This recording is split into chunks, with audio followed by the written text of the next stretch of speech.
The selection procedure for the Pro Football Hall of Fame is more political than a campaign button. Nominators speak on behalf of candidates to the other electors. It only takes seconds to say, "Ladies and gentlemen, I give you Dan Marino." But few options are that simple. Discussions typically go longer than a booth review during a playoff game, so a persistent, well-spoken, and even arrogant pitchman is just as valuable as professional accomplishments. Here are the Pro Football Hall of Fame's most undervalued NFL players. Many of them should have argued in front of the Judge Judy. So, without any further ado, here are the 16 most underrated Hall of Famers in NFL history. Up first, we have Dan Hampton. Hampton's ability to stuff the run or collapse the pocket at either end of the field makes the fabled 46 defense unusual and effective. Buddy Ryan, the defensive coordinator, once observed, "Nobody has played tackle like Hampton, and without a doubt, no one has played it with more heart. Dan is my personal hero." He shouldn't have to wait 12 years for a bust to be elected in Canton. In the number 15 spot, we have LeRoy Kelly. No one could ever replace the legendary Jim Brown in the Browns' backfield, but LeRoy Kelly came close. He averaged 107.9 total yards and 1.2 touchdowns a game in his first 3 seasons as a starter. He should have been inducted into the Hall of Fame much sooner. In the number 14 spot, we have Lou Creekmur.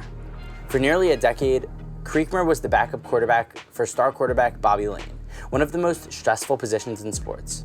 God help the left tackle who didn't have his teammates back. Please explain why a 6-time All-Pro needs to wait for decades to be acknowledged. In the number 13 spot, we have Lenny Moore. Moore was a Marshall Faulk before Faulk was a notion, a one-time league MVP who elevated the runner-receiver job to stratospheric proportion. Shouldn't Spats have been in Canton the moment he became eligible? Up next, we have Jack Butler.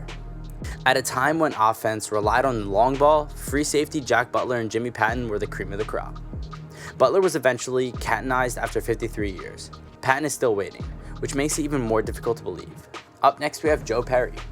For 5 years, Joe Perry was the NFL's all-time leading ground gainer before Jim Brown surpassed him. Perry was also the 49ers' all-time leading rusher for over 60 years until Frank Gore passed him. Perry's career totals, however, did not include 2 outstanding seasons with the Niners in the AFC before they became the NFL team. And only 3 Pro Bowl appearances to show for it? Really? In the number 10 spot, we have Jack Ham. Ham is the best outside linebacker in terms of intelligence, fundamentals, and athleticism. He possessed no flaws. The Steel Curtain, on the other hand, had so much brilliance and so many characters that the degree of his greatness was often taken for granted. Up next, we have Harry Carson. While Lawrence Taylor received almost all of the sacks and media attention, Harry Carson and Carl Banks accomplished the majority of the dirty labor discreetly. You didn't realize Carson had more than 5 turnovers than LT in 11 less games, did you? Nonetheless, it took the Hall of Fame committee 18 years to come to its senses. In the number 8 spot, we have Jack Youngblood.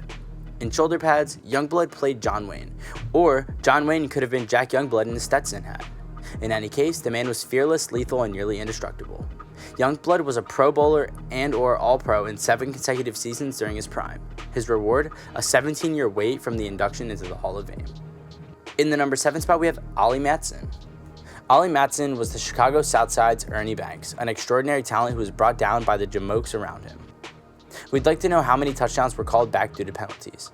I guess it's in the teens. Up next, we have John Mackey. Mackey ran like a Pro Bowl fullback, blocked like a Pro Bowl guard, and competed like a Pro Bowl guard. It should not have taken him 20 years for experts to discover this. In the number 5 spot, we have Herb Adderley. Is it feasible that Herb Adderley is the greatest cornerback of all time? Yes, we say. The problem is that we might be the only ones besides his family. People, get with the program. In the number 4 spot, we have William George. Bill George may or may not have been the first middle linebacker in NFL history. What we do know is that he accomplished more than anybody else to redefine the position by clogging the middle of the line, roaming sideline to sideline, and dropping back in pass coverage. Many individuals owe that man thank you for that. In the number 3 spot, we have Bob Brown. With the exception of his final season, Brown was the most dominant right tackle in pro football. Boomer was inducted into the Hall of Fame after 31 years. That's just incorrect. In the number 2 spot, we have Don Hutson. Hudson was a member of the inaugural Hall of Fame class of 1963, so he was far from forgotten.